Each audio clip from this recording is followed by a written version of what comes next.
Talking about negligence, it's time to fix this rusty jamb. It's a pain to see it, just by opening it.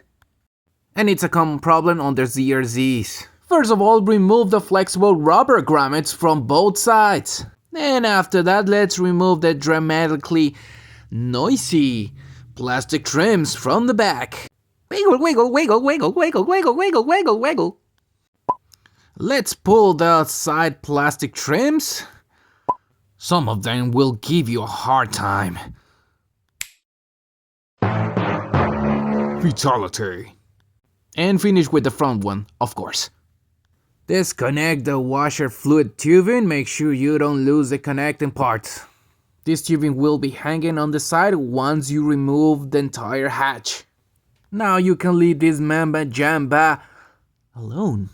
Now it's time to disconnect the electrical harnesses. Be careful with this because they are really important and as delicate as your Dragon Ball Z's. And be careful removing these plastic clips, they are so fragile and brittle. And whenever it's possible, I use a 10mm close wrench to push from the back and release the tabs. And for some zip-tight clips, I just use a flathead screwdriver to release them.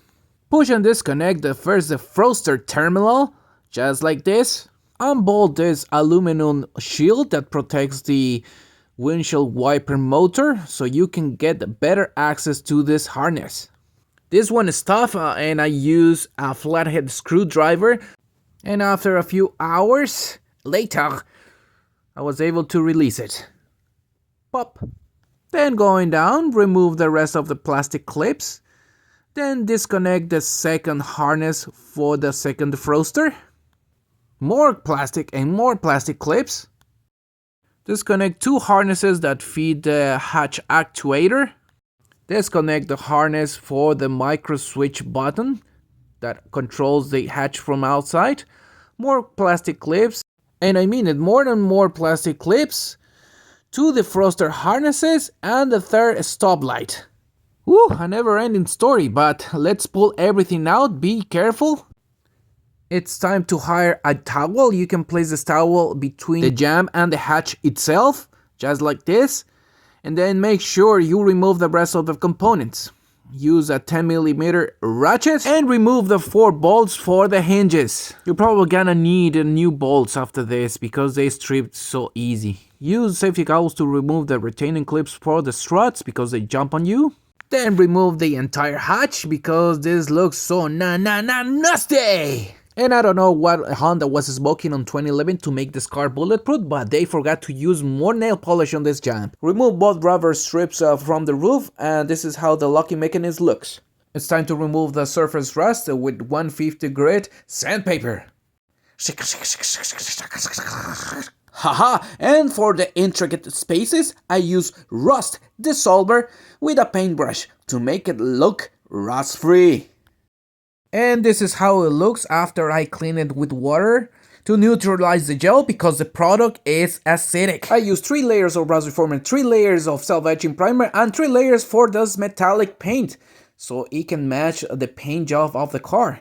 And look how the result turned out to be. It looks seamless and it's the perfect match too. I was able to paint the hinges with no problems at all. After you assemble everything back, you can use white lithium grease to lubricate the hinges and wipe off the excess. You can also lubricate the struts. I know you're thinking nasty things out of this, but it is necessary for every single moving part on this project. And I use this product to protect the surfaces from future corrosion. I use this on the hollow parts as well as the hinges. And by using some soap, you can replace the flexible rubber grommets back into the hatch. You can also replace the 4 bolts. Here's the part number. And I see you on the next one. Alligator, ciao!